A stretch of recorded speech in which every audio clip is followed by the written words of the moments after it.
Hello, everybody, and welcome to the Cyclonic Thrift Podcast, a series focusing on deck building, card analysis, and financial speculation, all through the eyes of a commander player on a budget. I'm one of your hosts, Christian, joined as always by, Zach, welcome to the podcast, everyone. and we do not have any time to waste, so we are going to jump right into our topic this week. And as you can probably tell, it is our review of Modern Horizons 2, which is officially available at your local game store. All the cards are out, prices are a little bit more accurate than, spoiler season. So we felt now it's a good time to do some reviews of the cards and give our thoughts on the set. So before we dive into our rankings of cards, which we'll explain a little bit more how we did that in a minute, Zach, I'm going to come to you. I want to see what is your opinion of the set overall in a vacuum, just as a whole. How do you feel about Modern Horizons 2? Yeah, so I think there are a lot of powerful cards in Modern Horizons 2. Obviously, the mythics were very powerful with the discard a card for free type deal. All of those were very powerful that whole cycle. And as far as budget, I think there were a lot of good options that weren't maybe not obvious at first when you're going through the spoilers, but Mm-hmm. looking through all the commons and everything, I think there's a lot of powerful cards that were probably overlooked. Some of them we're going to talk about today. Overall, I think for Commander, I don't think it was as strong as Modern Horizons 1, but Yeah. still a very strong set. Yeah, no, I think that's a good analysis. I mean, so obviously, like you said, the exile of a card to cast it for free in that mythic cycle, and it's not just you're casting for free, you're evoking it, right? So you get a sack trigger, it goes to the yard, all those different things. A creature enters more easily, so there's benefits to that. But I know at the end of the day, when I think I don't know if you felt this way, Zach, but when I saw that mythic cycle, it didn't just scream Commander. It felt very made for Modern, which it's Modern Horizons, of course, so that's kind of obvious. But still, it just felt like these are great cards, but they don't feel as great as they do in Commander, as they are made for in Modern. Yeah, for sure. And some of them were definitely more geared toward Commander than others. Like Mm-hmm. the white one, I think, was the one that I could see probably playing in Commander, but not all of them.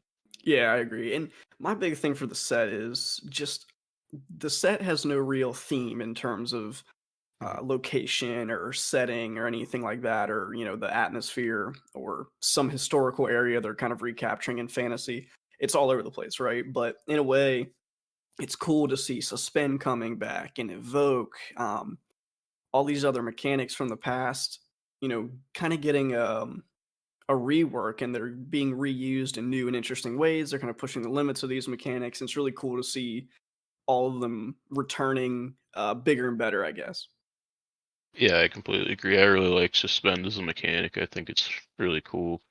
It was interesting to see stuff like Modular and Bushido and stuff that Yeah, we true. haven't seen in a long time. So thought that was Yeah, cool. and I felt like some of the flavor on the cards, because like I said, there's no overarching flavor. It's if there's going to be good flavor, it's going to be completely dependent on the card in and of itself. And I remember when he sent me a while ago that spoil for Unmarked Grave, where you tutor for a non-legendary creature and put it into your graveyard. I mean, I think that was great flavor. You get a creature that's not necessarily important, so it's an unmarked grave. The flavor's there. It feels right. I'm really happy with those kind of things in the set. Yep. If you had to give it out of 10, quick rating right now, what do you think you'd give it? I'd probably give it a 7.5 maybe. Yeah, I was gonna give it an 8. I think there's a lot of powerful cards. But like we said, Commander, the first one felt a little bit more for Commander than this one, which again, it's Modern Horizons, so we're not complaining about that. We're just pointing it out as Commander players. We kind of have to. So that is the case there for that. But also, like you said, there's a lot of kind of hidden budget options that we're going to get into that seem like they have a lot of good potential for our format. Now we'll break down exactly kind of what lists we're bringing to you. We're not bringing you one, we're not bringing you two, but we're bringing you 3 lists, and these lists are going to include our opinions, the top card in each color, each of the 5 colors, a top 5 cards overall, and a top 5 commanders. We separated the commanders because, as you know, in our format, if you've listened to episode 1, the commanders don't aren't included in the cost of your budget if they are your commander. So we didn't want to include them in any other section because obviously a commander that's $20 isn't budget, but if it's your commander, it doesn't matter. So that was one of the stipulations. We also ignored reprints in this case. Anything that was a reprint, we didn't include in the list. And it's important to note that any card that shows up in our, let's say, our top blue card, it could have easily been interchangeable, at least for me, Zach, that it could have been in the top 5 opposed to the top blue card, right? They're Yeah. all pretty much could have replaced one another wherever they fell because we feel they're all just good enough for budget. Yep. And again, this isn't to say that these are the best budget cards ever printed or anything. We just think these cards are the best from this set. There's plenty of other budget options from, sets past that are better than these, I'm sure, in some cases. But, these are the best for Modern Horizons 2, or at least we feel so. So with that in mind, with everything covered, let's go ahead and jump in. Zach, what is your top mono white card from Modern Horizons 2? First, so my top card for white was Search the Premises. So this card is 3 and a white. It's an enchantment. It says whenever a creature attacks you or a planeswalker you control, investigate. And just as a reminder, investigate is create a colorless clue artifact token. It says pay 2 and sacrifice it. You can draw a card. So there are a few reasons that I think this card is powerful. For one thing, it's going to incentivize other players to attack someone else, because if they keep attacking you, obviously you're going to get a significant card advantage. And I think that's really strong in white, just due to the general kind of lack of card draw compared to other colors. And I think it's good in control playstyle because you're probably going to have some mana that you're not spending, especially if you're playing like blue-white, maybe a Grand Arbiter deck, for example, where you're holding open mana for counter spells or other instants and you don't end up needing to use them. Gonna have a couple mana open that you could use to just crack a clue at instant speed, so you're not wasting that mana. Yeah, so the only con that I really see with this card, or the main one, is that it's not like other like Pillow Fort cards that are gonna keep you from dying. This isn't gonna keep somebody if they can swing out and just kill you in one turn. It's not gonna prevent them from doing that. So that'd be the main con that I see for this. Yeah, no, I agree. I had chosen a different card initially for white, and this was in my top picks. And in the end, Search the Premises is also my number 1 white budget card from this set. And pretty much like you said, for all the same reasons. White lacks card draw a lot of times. This is a good way to get it. White card draw always feels like it's never just straight draw cards, right? There's some other way you got to make them or produce things that let you draw cards, or you put cards in your hand through other means, and this falls into that theme within white, but I think it's fairly powerful. You could argue that, 4-drop, maybe it's a little high for white. Maybe it comes out later than you'd like, but at the end of the day, I think 4 is a fine spot for this because Investigate is a powerful mechanic. Not only are you drawing cards, you're getting artifact ETBs, you're getting artifact sacks, you just have more artifacts on the field, which white cares about sometimes, especially in equipment-based decks, which we see in white. And it's an enchantment. White's pretty good at recurring and keeping its enchantments around, right? So I think this card's really good. I agree with this pick, Zach. And again, I agree with your cons that it doesn't really save you.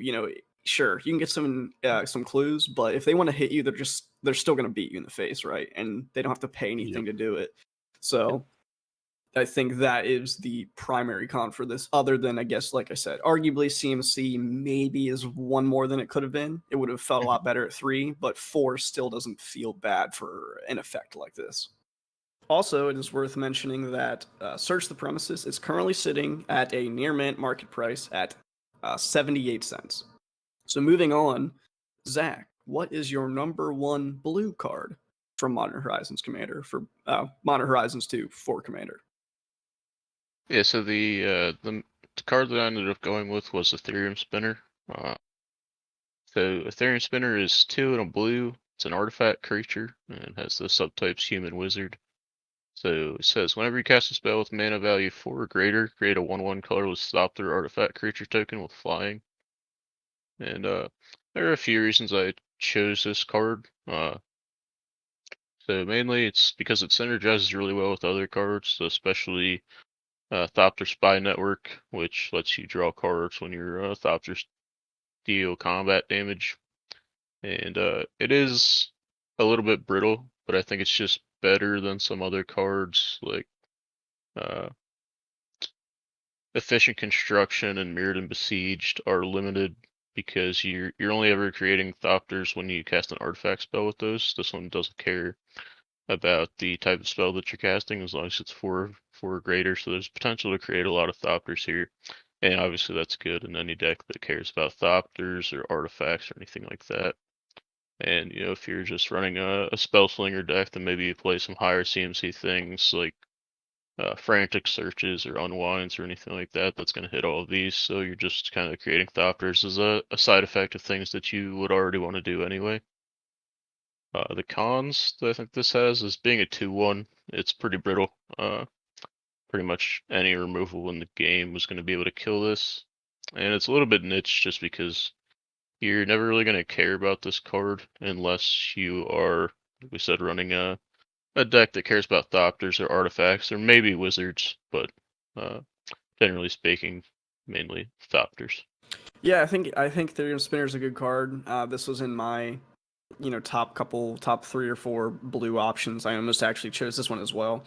Um, and I agree with I agree with everything you said about the card. It does what it does pretty well. It's cheap. Um, and if it's in a deck that you care about what it does it like I said really well. And of course, the Thopters have flying. That's always a benefit. If any token you're putting out is flying, that's just gravy on top of the getting the token itself. And I think it's important, like you said, that it doesn't care what type of spell you're casting, right? Artifacts, sorceries, instant, doesn't matter. It's going to trigger. Um, Somewhat niche. Yeah, I agree with that. I think another one of my cons is 4 or greater isn't high, but it's a lot of times you see, red spells and things and green spells care about power 3 or less or power 4 or greater, right? So 3 and 4 feels like that threshold of what becomes an expensive spell versus what is a cheap spell. So with that kind of thought in mind, 4 could arguably be that expensive spells are what trigger this, and blue doesn't necessarily have trouble casting big spells or expensive spells, but just thinking it different cards, how often do you find yourself casting a 4-drop, right? That was my thing. Uh, fairly decent, like you said. Unwind's a good thing to say for that, and some of your more heavy draw spells, um, like your dig through times, things like that, will be triggering this. So what's the Thoughtcast? Isn't that's a 5-drop, right, with Affinity for artifacts? That goes perfectly in this with this card. So I think there are some strong 4 greater blue spells, but 4 is a little bit on the higher end, I guess, for triggering it. Yep, I'd agree with that. And Ethereum Spinner, before we move on to my choice for number 1 blue spell, it is currently sitting at 17 cents market price from its near mint printing. So again, that's even cheaper than the last one. Really easy to include in your deck, like we said in the first episode last time. Zach mentioned that 40 cents is your kind of average if you want to look at it that way, and this is well under that average. So, moving on to my choice for number 1 blue spell from Modern Horizons 2. I went with Rise and Shine, which is a sorcery for 1 and a blue. It's a rare, and it says target non-creature artifact you control becomes a 0/0 artifact creature. Put 4 +1/+1 counters on each artifact that becomes a creature this way. But it also has Overload for 4 and blue. And if you don't know what Overload is or you don't remember, it says you may cast this spell for its Overload cost. If you do, change its text by replacing all instances of target with each. So instead of choosing one artifact you control to become a 4/4, essentially, each artifact you control becomes a 4/4. The reason I chose this is because, if nothing else, it's a 4/4 for 2 at the bare minimum, which I think that's strong in and of itself. Of course, you have to have the artifact out for it, but if you're running this, odds are you have an artifact out for it. And honestly, it was a little bit biased. I just love Overload. I think Overload's a very powerful mechanic. I think 6 mana it seems like a lot, but it's honestly very fair for what you're doing. Zach, a big thing for me, we played Magic this past weekend, and Zach has an Urza, High Lord Artificer deck, and this card was not originally my number one blue slot, but after playing against Urza, I thought to myself, man, Rise and Shine would be really sweet in that deck.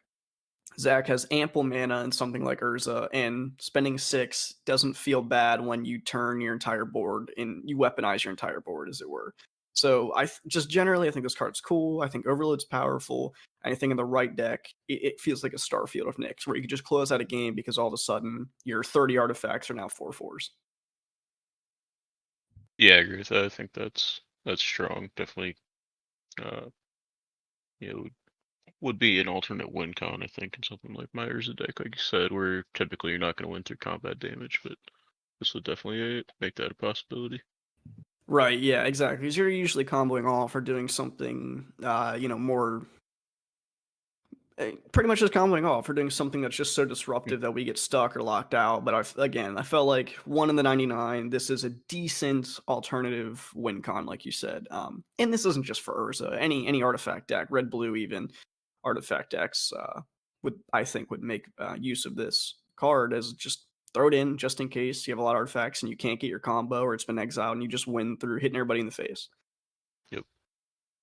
Rise and Shine is currently sitting at 34 cents market value on its current near mint printing, which again, that's under our average of 40 cents. And I think that's very fairly priced and worth an include if in the right deck, if you think it fits your game plan or a backup game plan, as we talked about. So moving on from there, we are going to our next section, which is the black cards. Zach, what is your number one black card from Modern Horizons 2? So I picked Bone Shards for my number one black card. So Bone Shards is cost 1 black.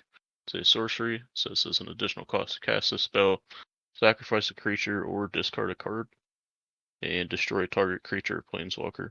Uh, I think this is a great card for a couple reasons. There's a ton of black decks that care about sacrificing. I'd argue that pretty much every black commander deck cares somewhat about sacrificing.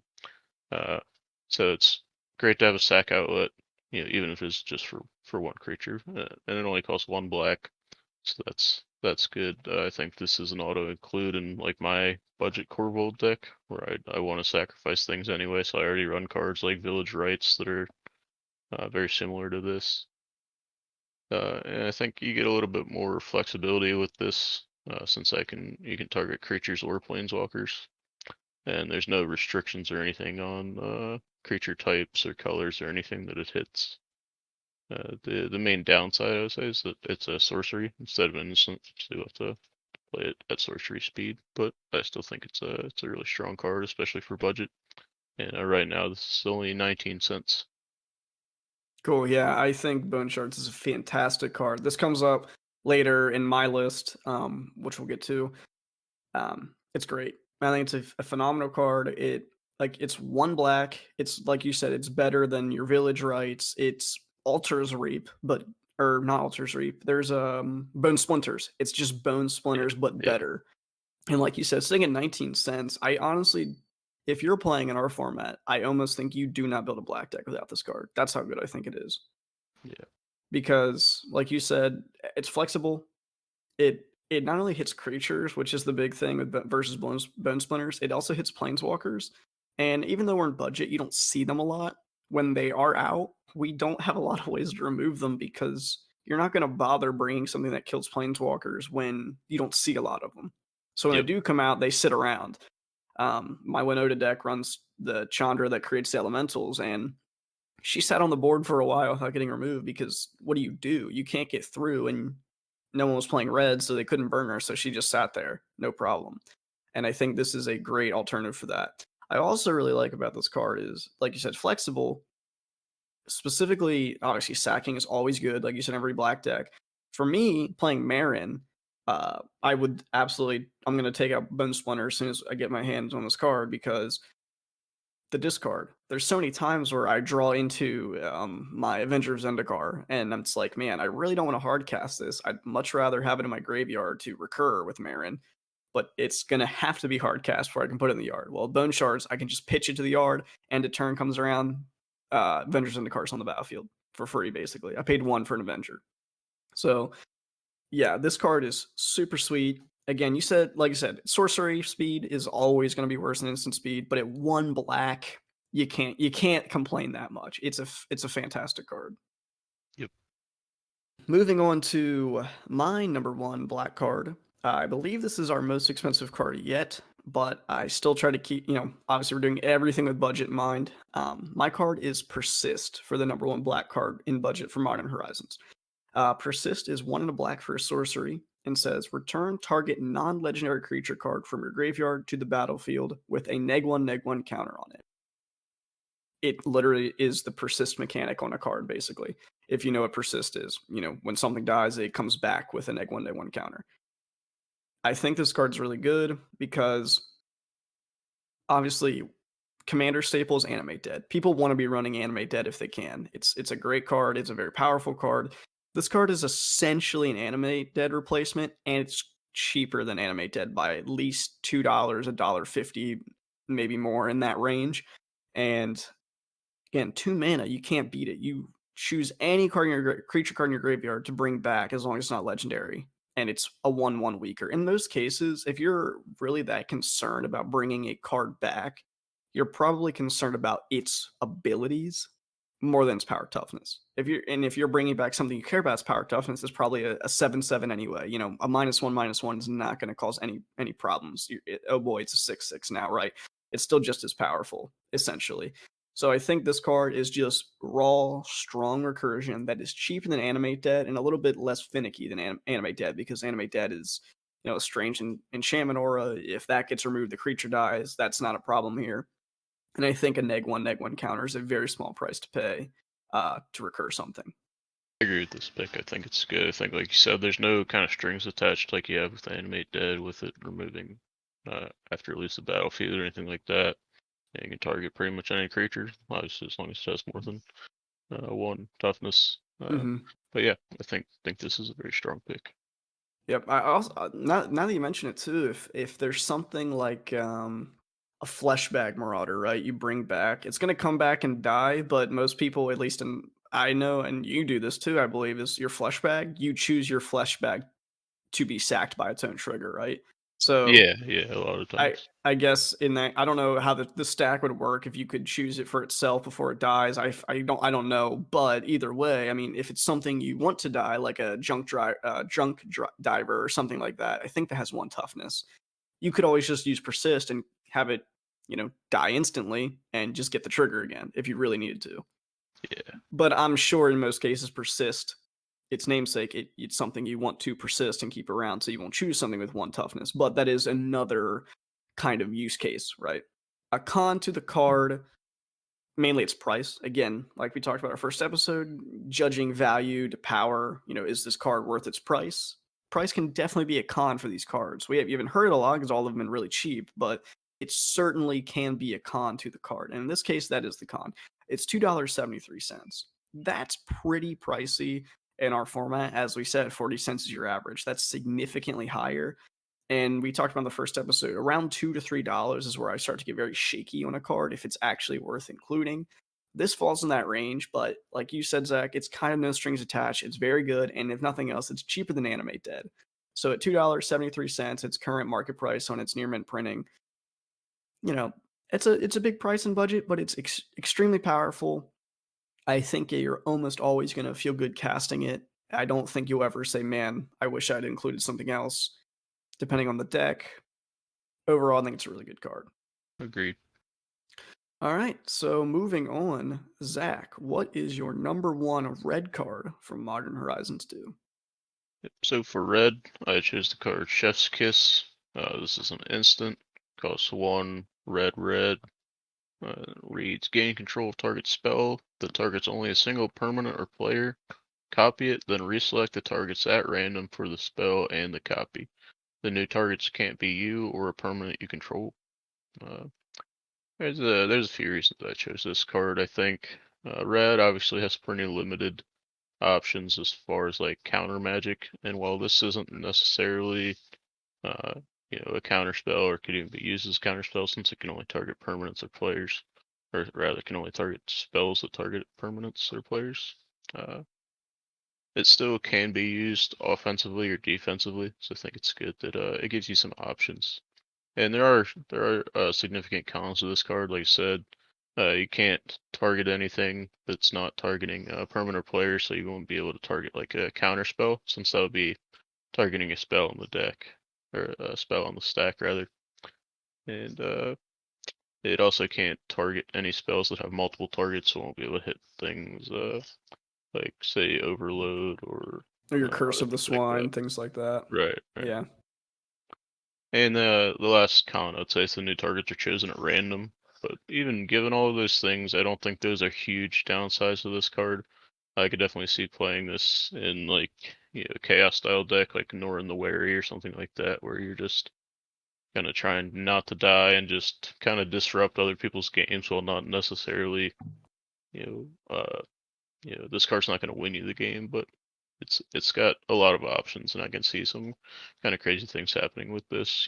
Copy your burn spell or something to be able to kill multiple people, or just things like that, or uh, maybe some cool defensive plays where you're redirecting somebody else's spell to kill their stuff rather than yours. So I think it just gives some options to red.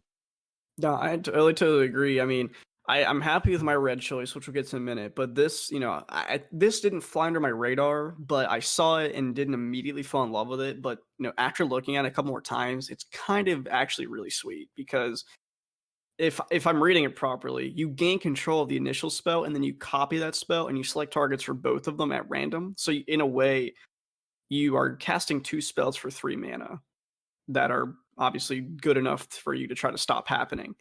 Um, because you're going to get the copy and the original based on what the text says. So I think that's pretty powerful. And if nothing else, it's red can stop the swords to plowshares now. I'm going to exile Yep. your commander. I'm going to cast Chef's Kiss, and you may not hit their commander, but I think the fact that you're going to be swordsing two things on anyone's board is good. Again, like you said, the randomness, sure, I guess, but as long as you're killing almost anything on your opponent's board, it's a win for you, right? Yep. Yep. So even if it's not, oh man, I really wish I'd hit, that enchantment, you still killed someone's enchantment on their board somewhere. And that's always a bonus. And again, not only are you destroying theirs, you're saving yourself in most cases, I'd imagine, with Chef's Kiss. So I think 3 mana is a sweet spot for it. I think you get a lot of value out of it. And the randomness, which is, like you said, probably your main con, is not too bad. But again, as you said, the things that target multiple things or your overruns, +5 to everything or +3 to everything, you can't stop those type of effects. But for what it's made for, it does it really well in a really cool way. Yep. The current market price for Chef's Kiss is 41 cents. I'm not sure if we said that yet, but just to get that out there, that's right on the money. That's exactly where you want to be in terms of our average for this format. So yeah, it's kind of the perfect card for the format. I like it a lot. It's a good pick, Zach. My number one choice for red in the set is Galvanic Relay, which is 2 in a red for a sorcery. It's a common. Exile the top card of your library. During your next turn, you may play that card. And it has Storm, which if you don't know what Storm is or you don't remember, it says when you cast this spell, copy it for each spell cast before it this turn. So if you cast 2 spells and then you cast this, you're going to get 3 Galvanic Relays because of the original and the 2 copies because there's 2 spells cast prior. I think this card is really, really good because, like we talked about kind of in white, red doesn't really draw a ton of cards, at least not at the cost of discarding. But in recent sets, we've seen a lot more of the exile the top card and you can make use of it in red. And it's been kind of a mechanic in red for a little while now, but I think it's been put on cards that are better and better for it. I don't know if you would agree with that, Zach, but it feels like the effects that are exiling for red have gotten a little bit more usable, a little bit more playable, a little bit more convenient because if nothing else, you're paying red and 2 to draw a card for the next turn in red, basically. You exile it, you can cast it during your next turn, which in a lot of these cards say exile, you can cast it till end of turn. I feel a little bit better if I have it for the following turn because it helps you set up your plan, you get information. And again, you're essentially drawing a card. In our budget format, even though it doesn't say draw a card, you need to look at it like you're drawing a card because you're in short hand of drawing cards well in budget. So this, in my eyes, I'd say most budget players and people in our playgroup would say this says draw a card for 2 in a red at minimum. And if you're playing red, you've probably cast a burn spell. You've probably cast some type of token generator. You've probably cast a goblin or two. You've cast something cheap at bare minimum. Even red enchantments are pretty cheap. So you open up your turn. Maybe you cast a signet or something, and then you follow it up with a creature. And then you go to combat. You hit someone. You generate some mana. You see that a lot in red from combat. And then you cast some type of sorcery. You end the turn with casting Galvanic Relay. You're going to get the Galvanic Relay plus the 3 copies of the spells you cast. And that's 4 cards drawn going into your next turn to work with. And I think all in all, it's a very powerful effect. It's not the most powerful red card I've ever seen by any means, but from red in this set, I really, really like this card. Yeah, I think this is a great pick. I think, like you said, you're probably going to be able to reliably activate this. I'd say, minimum 2 times probably, and probably reliably 3 to 4 times in most turns with Storm. I think it's really good. Like you said, it'll help you set up your next turn. I like that you don't have to play it immediately, because obviously you're gonna have to plan a little more if you're doing that. And it's kind of a chance game. If you happen to just exile things that are higher CMC, you might not be able to cast them at all. But with this, you Right. have until your next turn. So I like that. I think that's an advantage over other cards. Right. Yep. Good point on that. Because, yeah, like you said, we both said, just waiting to the next turn, sure. You give them a little bit of information also because they see what you're exiling. But you're in red, you're going to dump your hand anyway. And this just gives you a bigger hand to dump, in my eyes. And I think that's really good. The card's currently sitting at 14 cents at the market value of the current near mint printing. That's a steal. I think that's really cheap. Again, these aren't the best budget cards ever printed. These are just our picks from this set. There's probably better red options out there. There are better red options out there, but for 14 cents with a storm effect for 3 mana to draw you cards in red, not much to complain about. So moving on to our last color for our top picks in each color, we're going to green. Zach, what is your number 1 green card for Modern Horizons 2? Yeah, so I picked Terramorph for my number 1 green card. So Terramorph is a sorcery, costs 3 and a green. It says search your library for a basic land card, put it on the battlefield, then shuffle. And it has rebound. So rebound just says if you cast a spell from your hand, you exile it as it resolves, and at the beginning of your next upkeep, you can cast this card from exile without paying its mana cost. Personally, I think this is a pretty good card. I would definitely run this in any commander deck that's 3+ colors. It obviously has green, because I think it's great color fixing. Especially in budget, you do have some issues with consistency as far as your mana base because, mana is expensive. If you're playing like 4 or 5 color, even 3 in budget, that's one of your biggest costs you're gonna have to consider is the mana base because there's just not very many options. Yeah, reliable Yeah, options in the format. Everything's going to enter tapped, it feels like, right? yep. So yeah, like the tri-lands, obviously they're gonna enter tapped. So I think this is just good color fixing for those 3+ color decks. So the cons of it are obviously it's expensive mana wise. It's a big upfront investment for 4 mana. You're getting 2 lands, but the first one does enter untapped. I mean, they both do, but you have to wait till that second turn to get the next land. So I think I don't think it's as strong as say maybe Cultivate, but I do still think it's a very strong card for just like I said the color fixing aspect of it. Right, yeah. I know we when Terramorph actually spoiled, we had talked about this card a good bit actually because it was just interesting because it's explosive vegetation kinda, it's like a double rampant growth kinda. It it enters untapped, but it comes across 2 turns. It's just a really interesting, like I talked about earlier with this set. Everything's trying different, more interesting ways to do things. I think this fits that mold where it's pretty straightforward green ramp, except it does what it does across 2 turns. And for better or worse, it's not a bad effect. Would I bring this over explosive vegetation? Probably. I think I would because that was one of the things we talked about is sure there's more opportunities for something to go wrong with this card, but it's not all or nothing. So if I cast Explosive Vegetation and for some reason it gets countered or something happens, I miss out on 2 lands. If you cast this and it gets countered, you at least get 1 land unless they choose to counter the rebound, which seems like a really loose play. So I think just the way this card is, it's so interesting that it's. I mean, I can't not consider running it. Right? I think it does what it does well. I think it does what it does very cool. And all in all, it's a pretty sweet and interesting green ramp spell. Yep, I agree. And right now, this is sitting at 21 cent market price. I think that's a good spot for it.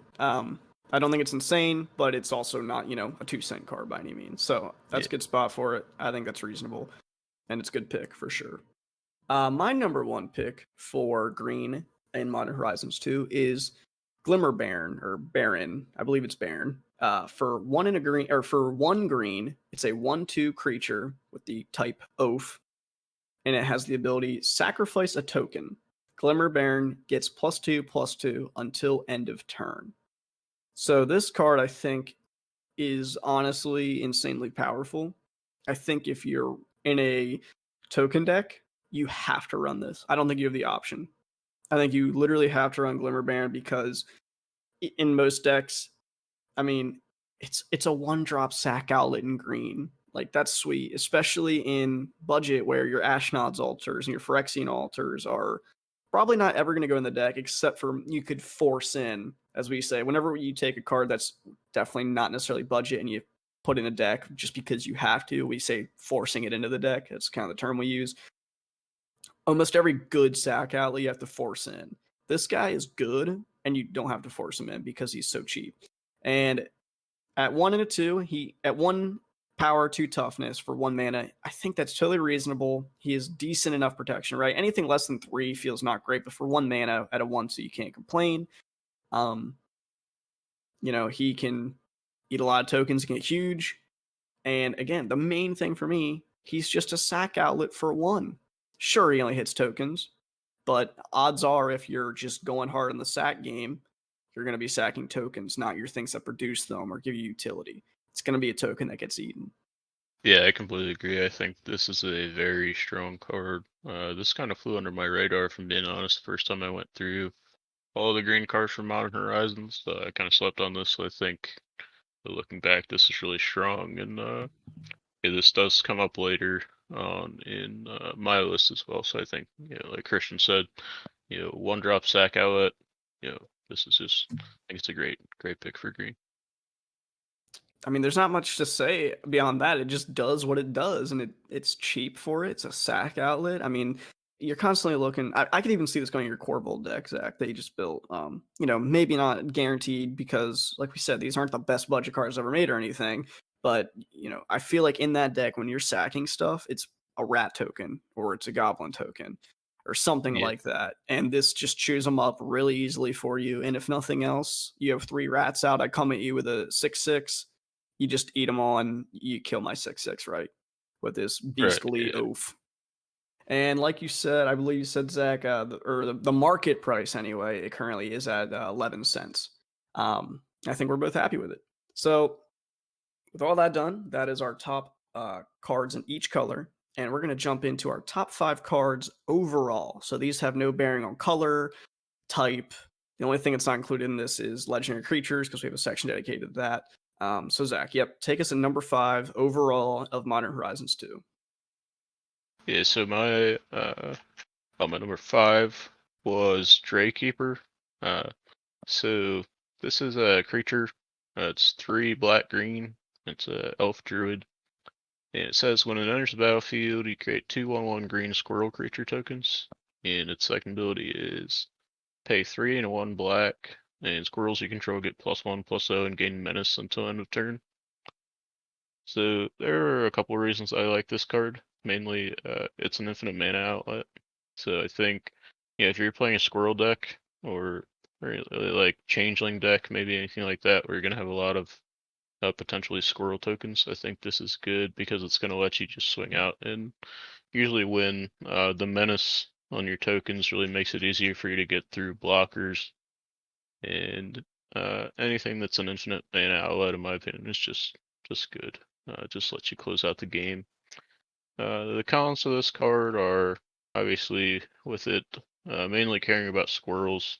You're not going to run it outside of that uh, sub theme, and without a lot of mana to dump into it, it's not going to do much, and it only gets +1/+0. But I do still think that giving +1/+0 in Menace is really strong once you're at that infinite mana point. Obviously, there are other cards that you could dump that mana into and win, but I think if you're playing a squirrel deck, I think this is a strong card. Right, yeah. I saw this card too and was like, okay, you've already got me on the, it costs 5, it's a 2/2, and it makes 2/1s, right? So at the very minimum, it's a 5 drop 4/4 with an ability. I'm already feeling pretty good about this card. That's cool. The ability itself, like you said, +1/+1 menace for all squirrels. That's just kind of good. Um, Menace is a very you see Menace, you're like, okay, great. I'd rather have flying or something. But Menace has caused a lot of problems in the matches we played where it's like, oh my god, I keep forgetting it has Menace, and you just keep getting nailed, right?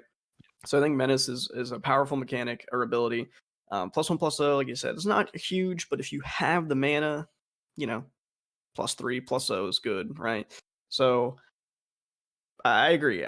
This card definitely was in my higher top 10 section for budget because it just does what it does well. I feel like I keep saying that, but that's what makes a card good, when it just does what it does and it does it really well for a reasonable price and consistently.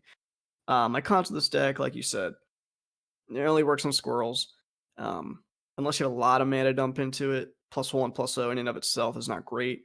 My other con for this is if you're running a squirrel deck, right, you're probably trying to make infinite tokens. If you have infinite tokens, you don't really care about pumping them. You don't really care about menace, right? Because you have infinite. You're just going to hit them anyway. So I feel like helping you get towards a win con or supporting a win con in the squirrel deck, in most cases, it doesn't do a lot for you, but maintaining a board and staying alive until that win con can happen, this feels good for that. Yeah, and I think there are a lot of good squirrel cards outside of budget. Like Definitely. what's the reserve list guy? Squirrels makes two squirrels. I forget what he's called, but anyway, there's him. There's like nut collectors and things like that. Those are all obviously not going to see play in budget because they're $15+ in the case of the reserve list one. I think it's like $50, $60. Something like the Deep Forest Hermit or whatever it's called. Yeah, I think it was Yeah. Deep Force Tournament.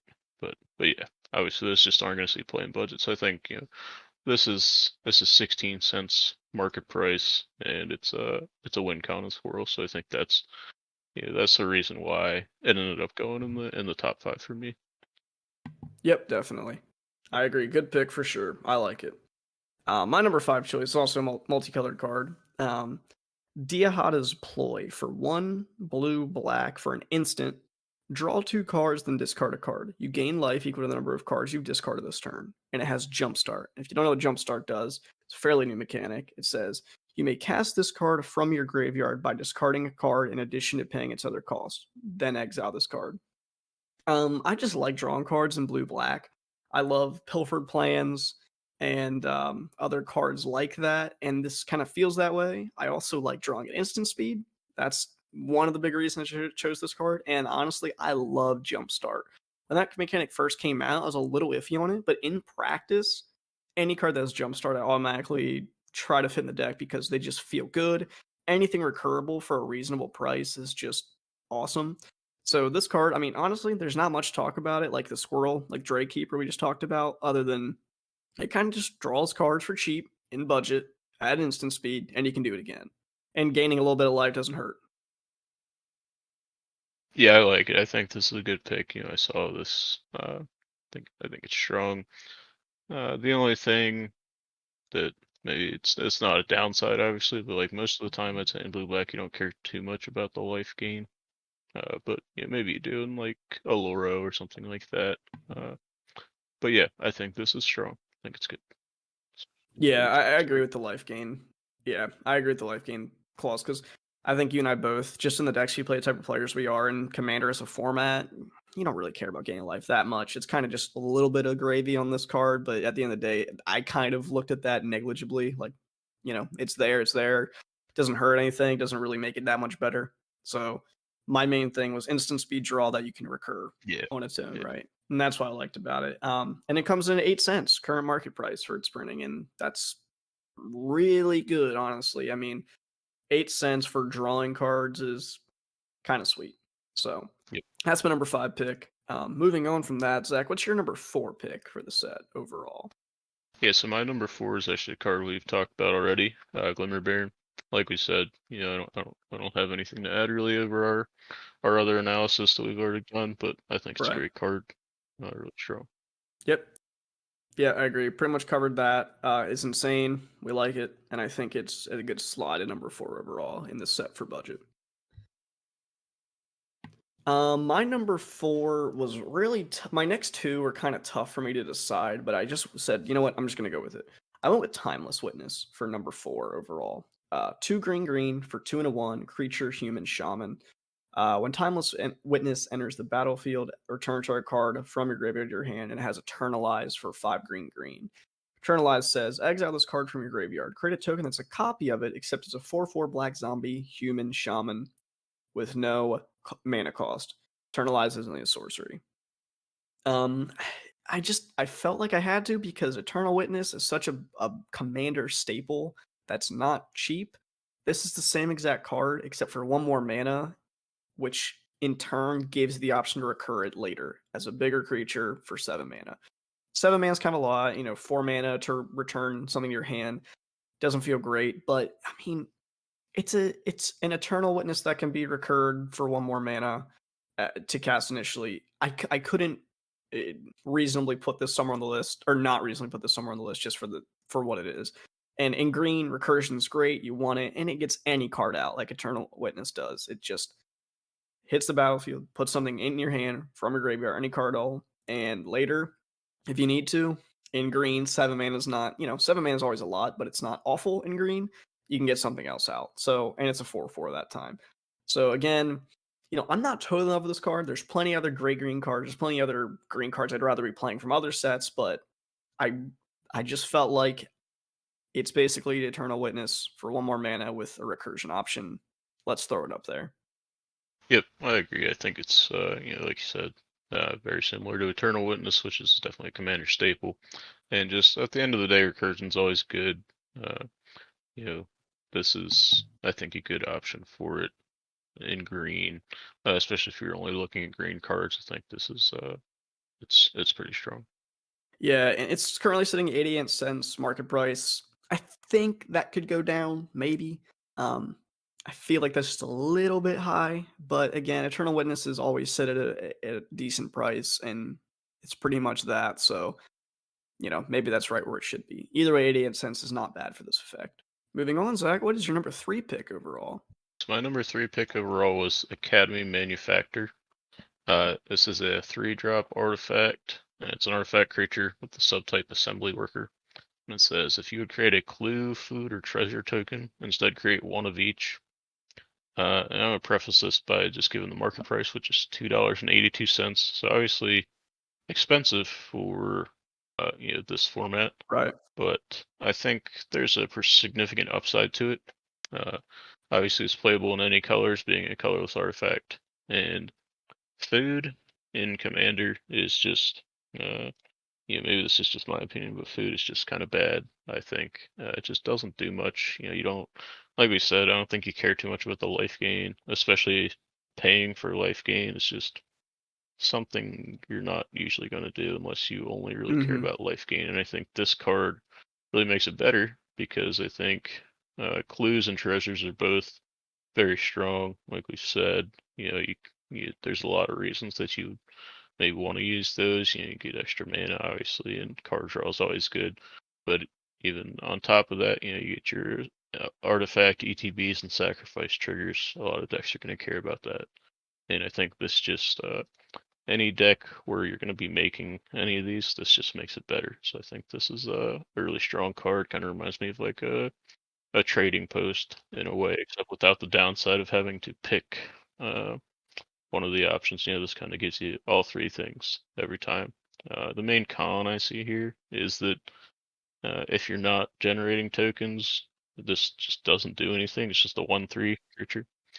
So yeah, that would be my main issues. Like, say you go to cast a token generator, it gets uh, counted or something like that. You don't have another one in hand. This is just not going to do anything for you. Yeah, yeah, I almost included this in my top 5 at number 3 also, actually. I felt as though because I already used Persist as my, kind of my more expensive pick, I decided, I'm not gonna do too many cards over $2. I'm kinda happy you included this because 282 is on the higher end, and my Persist was, like, 271. So we both kinda picked one in that range. Again, it's kinda like your power versus value situation, and this card, if you are generating those tokens, this thing's a beast. At 3 drop 1/3, it's pretty, reasonably hefty, and its ability is just it's actually gas. Like producing all 3 for the price of 1 really is insanity. Um, I really like it, but like you said, the huge, huge con for me is not even the price. It's the fact that unless you're producing any of those, it doesn't do a thing. That's kind of a big deal. But also when I look at this, I'm think again, we played this weekend, you played Urza, so I had some things in my head from that. In Urza, if you're not producing these tokens, but if you did somehow, you basically spit out 3 mana rocks. And that's Yeah, yeah, insane. Again, problem is I don't know if you're producing those things, and I don't think you are, and you'd have to keep that in mind when running this card. Am I producing enough food or clues to reasonably run this? Am I producing enough treasures to run this? Yes, then this card is I think it's a slam auto include because it's great. Um, and like you said, it's colorless. It goes in every deck, but not only that, I think every color reliably makes one of these. I think green makes a lot of food. I think blue makes a lot of clues. I think black makes a lot of treasures. So each color can make this useful, I'd say, and that's good. yeah. Yeah, I think it's a great pick, Zach. I don't disagree with you at all. I'm just in the same spot. It's a just if nothing else, like you said, it's a cool card. Like Trading Post, where you just put a lot of different things on the battlefield, and it's really cool. It might even work in Corvold if you made this stuff, because all these things can get sacked, right? So Right, right. it just it makes artifacts is good. They get sacked, which is good. It does it all. My number 3 pick is a little less unique, I guess, but I felt was kind of cool, and that is Lose Focus. It's 1 in a blue for an instant. It's a common, and it has a replicate for 1 blue, which says when you cast this spell, copy it for each time you pay its replicate cost. You may choose new targets for the copies. And the ability, the actual spell, says counter target spell unless its controller pays 2. I've never really been in the camp of counter spells that you have to pay mana, or someone can pay mana to prevent from happening. But this one just felt kind of good. I mean, for 2 mana, you could potentially counter something if they don't have to. Like that feels good in budget. You don't always have a lot of extra mana laying around to cast things. So I felt like this was pretty good for that. I also love the fact that replicate is 1 blue because, if nothing else, you have your dissipates and resolves, right, Zach? Those are pretty much the standard main go-to counter spells in budget, I'd say, Mm. because they're cheap and they just do what they do for 3 mana. Yep. For the same price, 1 blue blue, it's counter target spell for 4, right? So again, they could get out of it. 4 is a bit of a hefty price to pay to get out of it, but it basically can turn into a dissipate or dissolve, but also have the benefit of if you don't have enough mana, or if they can't get out of it, you can do it for 2. Even better than that, you could pay 5 mana into it, or 4 mana into it, and then counter something for 6. It just gets better and better. But the really big thing for me, replicate can choose different targets. So you could technically win a counter duel by replicating it and targeting a bunch of different things, or targeting something that you couldn't otherwise. I just see a lot of potential for this card, especially in budget at common. It's not the best counterspell ever made or anything. I'm not saying that, but I really like the possibilities of this card. Yeah, I completely agree. I think it's strong. We talked about this when it was first spoiled. I think it's good. I think, there's definitely a lot of possibilities with it. Like you said, while paying a or having a counter spell that somebody could potentially, pay and not have it happen is bad in some cases. I think, a lot of times it works because in budget we're going to be hard casting big spells a lot of times. Like Mm-hmm. this past weekend when somebody else in our play group was playing Tassiger, he went to hard cast Tasker for the first time, and I think he got spell pierced or something like that. Mm-hmm. It went off because he's completely tapping out to hardcast Tasker the first time because he couldn't dredge to come up with that mana. So I think in cases like that, this is really strong. Obviously, like a lot of the times, even with other commanders, you're going to be casting them as soon as possible. Like Yarok, generally speaking, when I'm playing him, I want to get him out as soon as possible so I can start creating that value. And a lot of times that involves just tapping out to play him. I don't always have the time to wait until I have mana to hold open for a counter spell to, potentially try to keep him from getting countered. Usually it's just, turn 4, turn 5, whenever I have the mana, he's coming down. So I think this is good in those cases. Yeah, because in budget you don't really have the things to let you go fast. You just kind of Hmm. have to go fast with what you have because that's as fast as you can go, right? So, Yep. like you said, just hardcast your commander as soon as it's an option. I think all of us do that. You could argue that's a loose play, but in our format, we got to move, and with our playgroup, we got to move, and that's one of those things. If you get caught open by something like this, that's just name of the game. So, Yep. it's currently sitting at 14 cents market price. Totally reasonable for this card. I think if you're playing a deck that wants to counter a lot of things or needs a lot of counter spells, could very reasonably go in the deck. All right, we're in our top two, Zach. What's your number 2 overall for Modern Horizons 2? Yeah, so for number 2, I had Priest of Felrites, cost white and black. It's a creature, subtype human warlock. It says you can tap it, pay 3 life, and sacrifice it. Return target creature card from your graveyard to the battlefield. Activate only as a sorcery. And it has Unearth for 3 white black. And Unearth is you can return this card from your graveyard to the battlefield, gains haste, and you exile it at the beginning of the next end step, or if it would leave the battlefield. And you can Unearth only as a sorcery as well.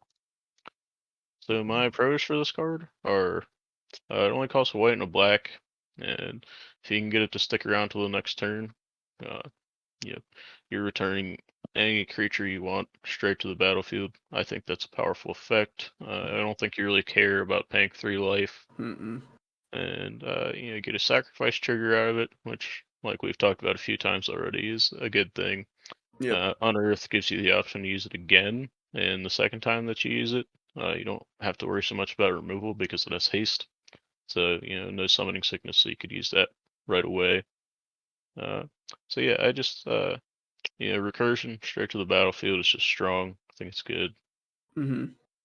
Yeah, I when I first was looking at Modern Horizons 2, I went from the bottom to the top, and this is one of the first cards I saw, and immediately caught my eye. I'm like, wow, this is kind of sweet. 2 mana, like you said, that's the big thing for me. It's a 2/2 for 2 that does all what it does. And even later, paying 5 mana to recur something straight to the battlefield does not feel bad at all, I don't think, in budget. I think that Yeah. feels totally reasonably priced, and the fact you can do it in a way that says pay 6 life and 7 mana to recur 2 things, and that also still doesn't feel bad because I mean, you could recur anything, especially in white black. You got plenty of big angels and big demons you could pull out, and I think you're going to get your mana's worth, as it were, for using this card. And like you said, paying 3 life to do it, who cares? You're in white black. There's going to be some tagline of gaining life on some card you're casting somewhere, right? You just don't care that much. So all in all, I think this is a fantastic card. I think it reasonably comes in your number 2 slot. I like it a lot. It's just the art's cool. It's flavorful. It's a good time. And sitting at 75 cents market price, I think that's totally reasonable for what it does. And it's pretty cool and fun. You could argue the first time around the tap effect kind of stinks, but it's also a 2-drop. If you put it out and just have it there on turn 2, you basically have in your locker just something you can just tap at any time to recur something. And that's always what you want. Good utility that's on hand immediately in budget. Yep. Moving on to my number 2, I chose Ornithopter of Paradise. 2 color or 2 generic mana for a 0/2 artifact creature, Thopter. It's a common and has flying and says tap, add 1 mana of any color. If you play in our budget format, I don't even need to explain why this card's awesome. Zach, I think you saw this and were like, yeah, that's sweet, because in our format, mana rocks are hard to come by in terms of budget. This card is a star compass. This card is a any of the diamonds. This card is a mirror, one of the mirrors, like a lead mirror, but it taps for any color and it has flying. This card just if you're in this our format, our budget format, if you're not playing green, you're probably playing this card because it's a 0-2 flyer for 2, already awesome, and it taps for mana of any color. And sure, it's a mana dork, right? So it doesn't have haste, but again, that's why I'm comparing it to things like Star Compass, which comes in tap. That's why I'm comparing it to the diamonds, which come in tapped. The mirrors, they do the same thing, but only for one color and don't have flying. So this card just, I mean, this could have easily been my number one card. I think it's insane. I love everything about it. I almost am going to run it. Like I said, if you're not playing green, you should almost definitely be running this card if you can find the slot for it because going faster is always better. This does it well, and it does it for a very cheap price. Yeah, absolutely. Like Christian said, there's a lot of things you could say about this card, but at the end of the day, it's a great card in our budget format. This is actually my number one pick for the top 5 cards. So, yeah, I think it's a great card. Very powerful. Right now, it's sitting at 49 cents market price, And yeah, that's a which good is price for it. yeah. I mean, it's about the same price as the mirrors, I think. Cheaper than the diamonds, cheaper than a signet. I think it's definitely going to be a budget staple in our playgroup. Yeah, I think so too. I mean, yeah, I mean that pretty much says it all. I mean that the rankings say it all as well. I put number 2, Zach put number 1. This card's insane. Again, playable in any deck because it's colorless. Mm. Um, and again, my thing with the mirrors is it's any color. I mean, come on, that's awesome. Yeah, This is something I'd expect to have you put a mana filter, right? You put one in, tap, and it spits out a color. But it's not like that. It just taps for a color. It's strictly mana ramp. Um, and that's awesome. So yeah, I mean, not much more to say. Great price, has all the utility on it. It taps for any color, and it's flavorful. Ornithopter of Paradise. That's just cool. Birds of Paradise is a classic Magic card, and it's just cool. So you said that was your number one pick, right, Zach? Overall. yep, All right, cool. Well then, I guess all that's left is me, and we've already talked about my number one pick as well, and that's Bone Shards. And I don't think we need to jump into that again. That card is just crazy at everything it does. I think, our top picks, Ornithopter of Paradise and Bone Shards, that whole chunk of those two cards are just phenomenal in every way. If you're playing our format, odds are you're running those cards because we said, there's plenty of cards from previous sets that are just better than some of these. These probably make it into that upper echelon of we're really impressed with this, and we could see it being a budget staple, as it were. yep, So we're gonna wrap the episode here soon, and we're gonna go ahead and move on to our final list, which is our top 5 commanders overall. So these will only be legendary creatures. They'll be any color, no other stipulations. We try to be unbiased, but if we like a card, we like a card. And again, not including reprints. Obviously, budget kind of goes out the window, like we said earlier, because your commander doesn't count towards your budget. So these are strictly as a commander options, not in the 99. So, Zach, take us to number 5 of your list of the top 5 commanders in Modern Horizons 2. yep. So for number 5, I had Torak Dread Cantor. He's 1 and a black. Obviously, legendary creature is a human cleric. He has kicker for black, and he says whenever an opponent discards a card, you put a +1/+1 counter on him. And when he enters the battlefield, if he was kicked, target opponent discards 2 cards at random. So the reason I have him in here is I think there's a lot of potential here for uh, lethal commander damage pretty quickly. He doesn't have haste, which is kind of a downside, but uh, there's a lot of wheels in black. There's a lot of forced discard. There's a lot of discard pain things that are just going to deal damage to somebody when they discard. So I think he's pretty powerful. I think you'd pump him fairly quickly with the +1/+1. Obviously you're not going to be probably making people discard 19 cards in one turn unless you're really saving up your wheels. But if you could combo with something like Phoresis that gives them poison, that takes down your lethal to only 10 damage. So I think that's much more reasonable. I think there's going to be some times where you're probably going to be able to swing for lethal if you can get a combo like that off. Cons, like I said, doesn't have haste, so you're going to have to protect him for one turn. There's a lot of good wheels you're not going to have access to that are in red and blue, so like Wheel of Fortune, Windfall, stuff like that. And there's a lot of other really, really good mono black commanders that have come out even recently. I forget the name of it, but there was one in a couple sets back that was really strong that this guy would probably be good in the 99 with, but I forget the name of it. But anyway, yeah, I think I think he's fairly strong overall, but maybe not as strong as other mono black commanders. Yeah, I really like Turok or Turok. I believe it's Turok. That's how I'm going to say it. And flavorful. We've seen the name throughout Magic, I believe, so that's kind of cool to see Mhm. his character show up. But yeah, this guy just made my cut. He was like, or missed my cut. He was like number 6 or 7 of top commanders because I'm looking at this and I'm like, man, there's a lot of good commanders, but there's something about this guy just being a mono black Voltron that is super sweet. And the fact that, he gets bigger through discard, not hard to do in black. I'm thinking things like Bottomless Pit and Dark Deal is going to be so sweet in this guy. And he's only a 2 drop, a 2/1. His kicker that just helps him along. I actually, again, he almost made the cut. I really like this guy. I'm happy you put him on your list because I think he's really cool. So, um, I don't disagree with you in any account of the card. I think he would be really fun to play. I mean, I looked at him, I was like, wow, I don't hate this. I would build this. It's cool. So yeah, I think it's a good pick, Zach. I think at number 5 is a good spot for him as well. He's currently sitting at $4.61 market price. So again, we're not caring about the price as much with this because these are your commanders. Doesn't count towards the $50 cap. And I think that's a reasonable price for him considering he's a mythic. But I could see him dropping a little bit. I don't know about you, Zach. Yeah, yeah, for sure. Moving on to my number 5 pick, I chose General Pharos Rockerick. 1 red white for a 3/1 legendary creature human soldier. He's a rare. He has hexproof for monocolored. Whenever you cast a multicolored spell, create a 4/4 red and white golem artifact creature token. I mostly picked this guy because he just in budget, just casting multicolored spells like in this color set red white. I feel like a lot of red white cards that are good. When you play a green blue deck, I feel like you play a lot of blue spells, you play a lot of green spells. There's not a ton of blue green spells that you're casting like all the time. Red white, I feel like a lot of the cards that you use in those decks are in fact multicolored. You see those colors a lot on a lot of the staple cards.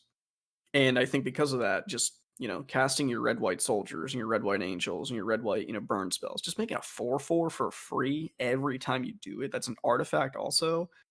That's kind of awesome. And he protects himself inherently. Hexproof from monocolored, he beats, like we just talked about, Bone Shards. He beats Swords to Plowshares. He beats Beast Within. And that is actually fantastic. And he's a 3 drop. So he seems kind of boring on paper and straightforward, but the fact that he just spit out 4/4s at a good rate in red white that cares about hitting people, I'm really happy with this card. Yeah, this was like my number 6 or 7 pick. I think he's strong. 4/4s are great. They're big enough to stick around on the board, not die instantly to a lot of the removal that we're gonna see in the budget format. And yeah, I think he's strong. As for cons for him, he's kind of boring. He doesn't really do a lot of itself. Making 4/4s is good, but unless you can utilize them, they don't win you the game or anything. Um, he's also kind of fragile at 1 toughness. Odds are you're pumping him a little bit in these colors, but you know, he's very straightforward. Doesn't do anything too crazy, but you know, I think he fits the mold of red white pretty well. And he is currently at $1.61 market price. I think it's totally fair for him. I could see him dropping even a little bit more than that, but um, yeah, I'm happy with this pick. I think he's fine at 5. So yeah. Moving on, Zach, what's your number 4 pick for Commanders for Modern Horizons 2? So for number 4, I had Yusri Fortune's Flame. He's a legendary creature, Efreet. For 1 blue-red, he's a 2/3 with flying, and he reads whenever he attacks, you choose a number between 1 and 5 and flip that many coins. For each flip you win, draw a card. For each flip you lose, he deals 2 damage to you. If you won 5 flips this way, you can cast spells from your hand this turn without paying their mana cost. So for pros, I think obviously if you're able to win 5 flips, there's a huge upside there to being able to just empty your hand for free. Uh, and you have access to a lot of card draw in blue, so you know you could potentially, I think, win the game if you're able to get that. Obviously, it's all luck based, so you know Uh, might never happen. Might happen the first time you try it. You just never really know. And I just think this is a lot of fun. Coin flip in general in Magic is kind of a cool mechanic. There's kind of limited support for it in budget, which is a con for this. But overall, I think this is a really fun commander. I'd like to see him played. I'd really like to see somebody get the 5 coin flip wins and see what happens. I think there's a lot of potential there. He's also pretty cheap man wise. He's a 3 drop. Uh, the downside, I guess, is going for the 5 flips every time. You could potentially kill yourself pretty fast. Uh, but yeah, I just think he's fun. Yeah, I really like this card. As soon as he came out of 70, I'm like, dude, I kind of want to build this guy. He's awesome. Um, my big thing, you mentioned it. The only reason I kept him off this list is because of the limited support and budget. So many of the coin flip cards are expensive. Hmm. It's not a mechanic you see come up a lot, so you don't get that support very often at all in any cards and any sets. So it's just really really hard to fit in a budget. I feel like you could just go with it and just say, you know what, I'm just gonna let luck be luck and not try to sway it in any way. And you might succeed, you might not. But obviously, if you're playing to win, you want some help making your flips work. I think the upsides are insane. If you draw cards if you win, you can get free spells if you hit those, and 2 damage isn't that bad. But if you keep doing it, let's say you go big, right, on the 5 flips. You flip 5, you lose them all. It's 10 damage. That kind of hurts, and you just did it to yourself. That's not great. But again, he's a 3 drop, 2/3 flyer, and he can do a lot. He's just fun. That's my big thing. He's just fun. He's a super casual commander, but can go off into really really powerful ways. Yep. He's currently only sitting at 28 cents, also, so you can't beat that. Great price for what he does, I believe. My number 4 commander is Sphalen of Sea and Sky. 1 blue for a 3/4 legendary creature merfolk god. Sphalen of Sea and Sky has indestructible as long as you control at least 2 other merfolk. Whenever Sphalen's attacks, draw a card. Other merfolks you control have Ward 1. Whenever another merfolk you control becomes the target of a spell or ability an opponent controls, counter it unless that player pays 1. So this card is, I think I don't play a lot of Merfolk. I'm not into Merfolk a lot, but I could see this being an insanely great Merfolk commander. I mean, you draw cards, your commander's indestructible. It's a 3/4, and you protect your Merfolk. And from my experience, Merfolk, all of them are very passive or utility based, and you just want them to stick around for as long as possible. This commander helps you do that, and she protects herself. So the Ward 1 is just good. It feels good. It's just really straightforward. It's indestructible, so it's gonna attack, and you're gonna draw a card, and then your Merfolk are gonna stick around longer. She's only a 3 drop. Not the best god ever printed, and not the best blue commander ever printed, but there's some about her. I'm just like, you know what? After looking at this, I think this card's really good.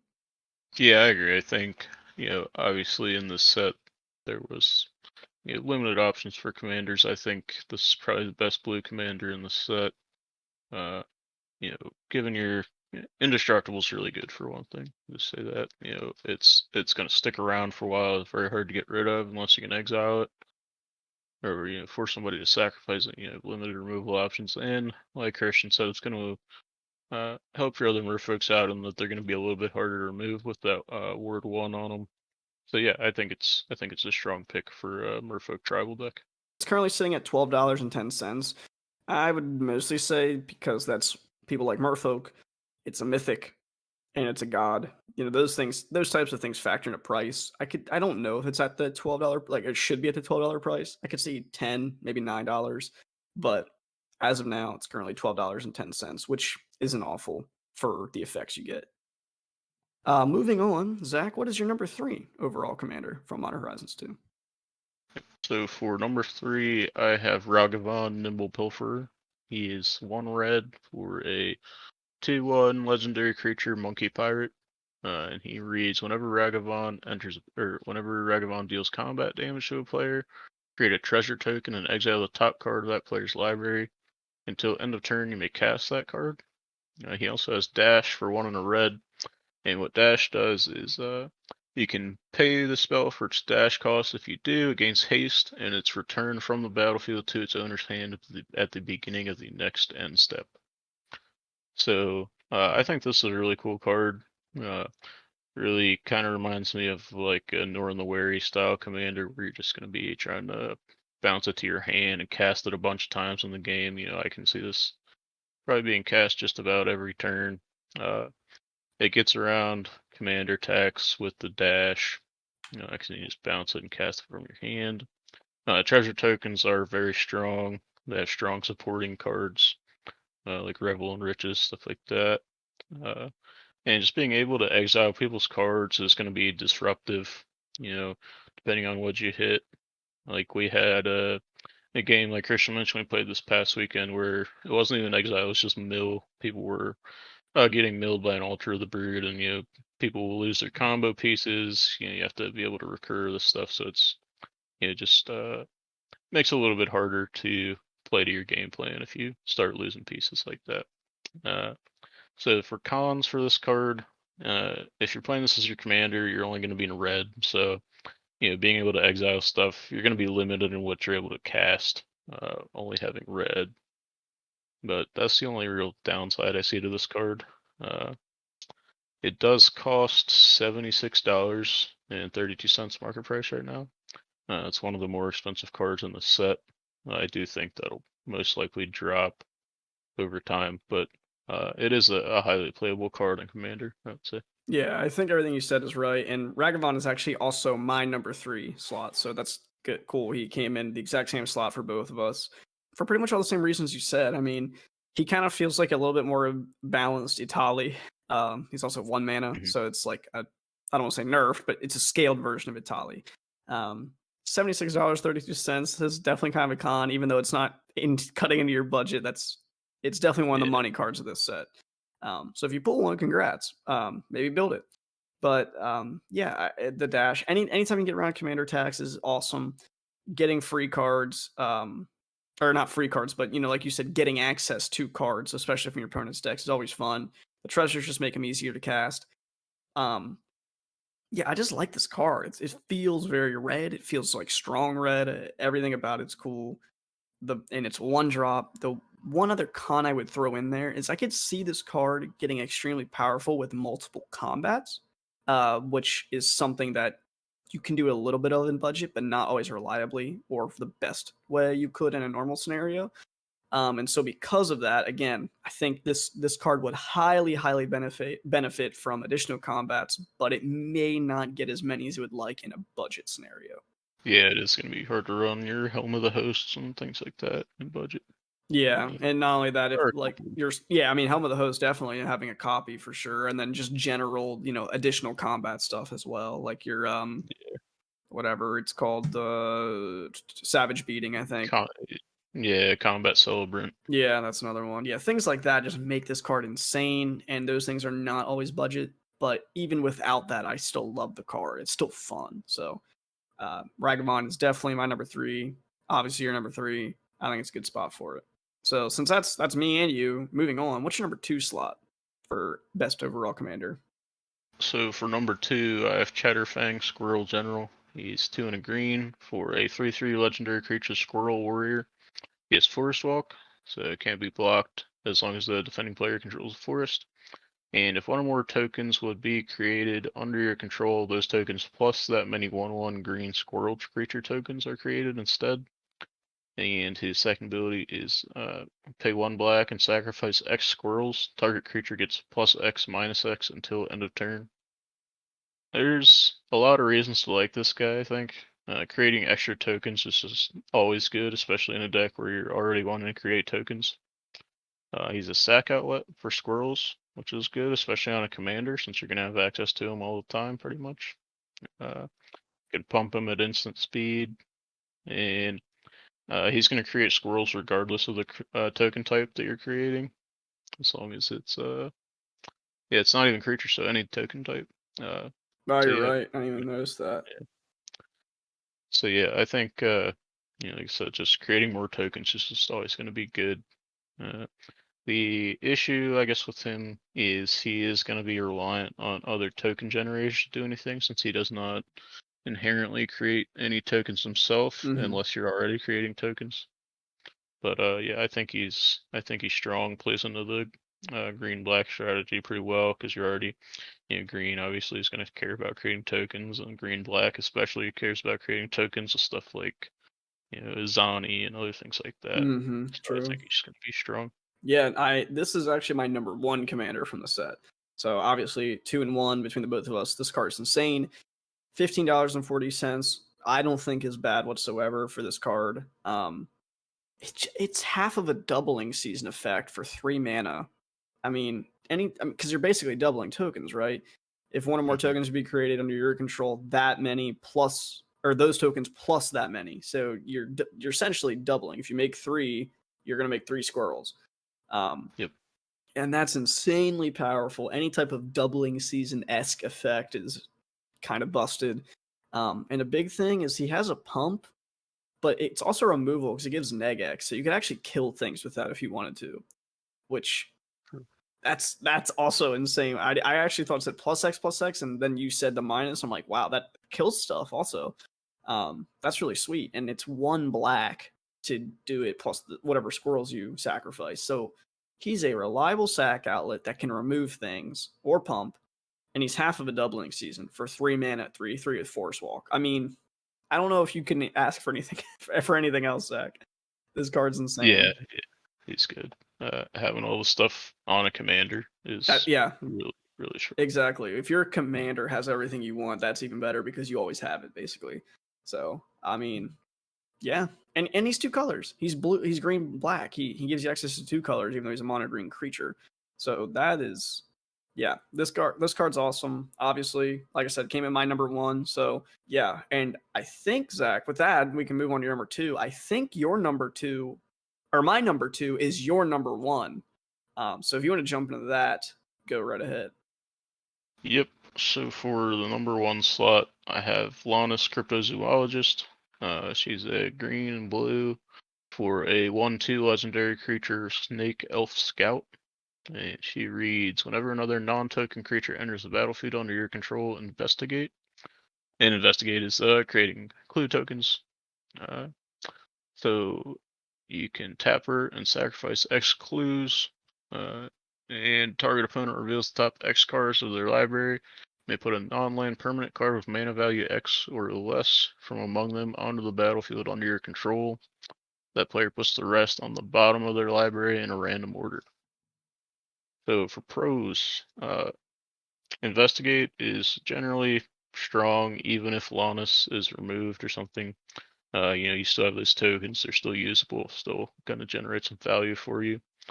The other thing is the permanent that you end up choosing is gonna go directly into play. So that's powerful, in a couple ways. For one thing, you're gonna be able to potentially steal important pieces of a combo for someone else, like say, you reveal cards and hit Deadeye Navigator, Peregrine Drake, something like that. You potentially take that combo out of the game for that person unless they can remove that card from your play and then recur it from the graveyard, which is obviously going to take several steps and it's just going to make it harder for them to win and take longer. Uh, the cons for this card are, you could miss if you just activate it too early.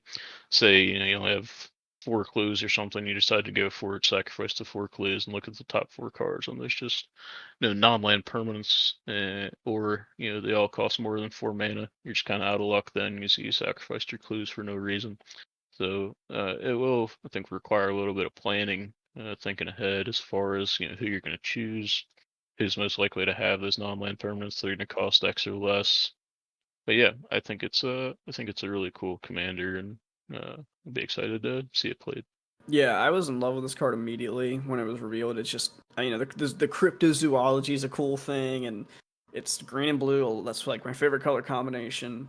Um, it uses investigate. I think clue. I think the food treasure clue whole group clues are the best because it draws cards.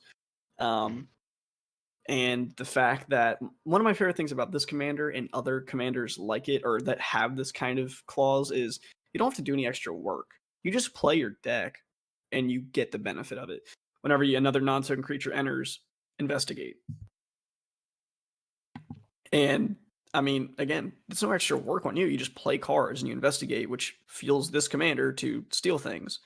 And I think another powerful effect is, like you said, it's any non-land permanent. You don't have to hit a creature. You can hit a sweet enchantment. You hit a sweet artifact. It can steal anything. And one of my favorite things of this card is the flavor. You're kind of, following the clues to the creature and then, getting control of it. It's really cool. I don't know. This was actually my number one for a little while when we were doing these lists, and I knocked it down because Chatterfang is actually insane, but this card is just, I love everything about it. I love the colors, I love the effect, I love what tools it uses, I love what you get for using those tools. I love the, like I said, 2-drop, 1/2, and it's only 84 cents. So even if it's not your commander, it can be in your 99. So it's just awesome. It's just a fun card. This is one of the cards where I let my bias take me a little bit because I just loved it. But even without that, I think it's a great card, Zach, and a great pick for you, number one. Yeah, I think I think overall, when I actually sat down and looked at all these commanders from this set, it was kind of hard to pick, especially just ordering wise. Like we said, Chatterfang is kind of insane just for what all he has on him, but I don't necessarily see him being played outside of Squirrel that much because I think there are other good commanders that do similar things. But maybe, with all this utility on your commander, it could see more play than I'm thinking. But overall, I think these are all really fun and interesting picks for commanders. Yeah, I mean, Lonus is basically just green blue good stuff or green blue value, and you just get the bonus of her sack and clue effect. Yep. So yeah, is there anything else you want to add to cards or commanders or anything before we close out this episode of Modern Horizons 2? The only thing I would say is, we talked a little bit about prices in this, and some of the cards we brought up are pretty expensive, like Ragavan, Chatterfang, some of the rares and stuff that we talked about. And I think, generally speaking, we're going to see those trend down in the near future. So I think, these cards are already budget. They're probably going to stay budget. And some of the other cards that we talked about that were, $2+ are probably going to be trending down more into the, $1 to $2 range. And I think, overall it's going to be just good for everybody. And yeah, I just wanted to mention that. So. Yep, good point to mention for sure. Cards change all the time. Like Zach said, I'd have to agree with him here. I think some of the things we talked about will likely trend down if they're not already down there. I don't really see any of these just going off. I could see Persist going up over time, maybe.